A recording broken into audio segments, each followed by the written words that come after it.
ចេះចោលគេហ្មងបន្លែខ្ញុំយកតែមួយជ្រុងទៅបន្លែទៅសល់មកពុះវា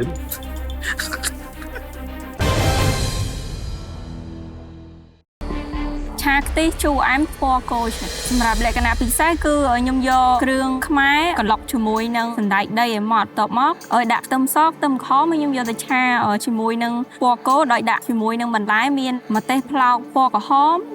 ពណ៌លឿងហើយនឹងពណ៌បៃតងហើយមានត្រប់តែគេកាត់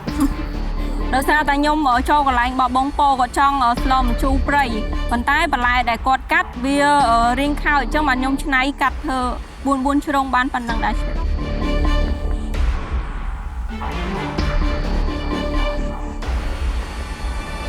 ប្រពោកាត់ស្អីគេខ្លះណាគាត់កាត់រៀងប្រឆាខូចអស់ចឹងចាឆេចេះចោលគេហ្មងបន្លែខ្ញុំយកតែមួយជ្រុងទៅបន្លែទៅសល់មកពុះវា That's my. ចាឆេ Nếu bây giờ cầm phong nhầm bắt nhưng bạn cho ta chụp that's my đã. ចាឆេ Bây giờ bạn làm được that's my tha bị chán that's my tay để cho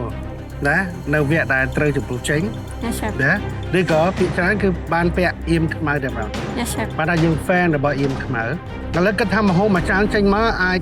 chui như ai từ đó top 10 ăn mà thế បើសម្រាប់មុខម្ហូបនៅក្នុងថ្ងៃនេះសម្រាប់ការដេកកខ្ញុំមិនជឿជាក់ទេប៉ុន្តែអ្វីដែលខ្ញុំជឿជាក់គឺនៅលើរសជាតិឆេ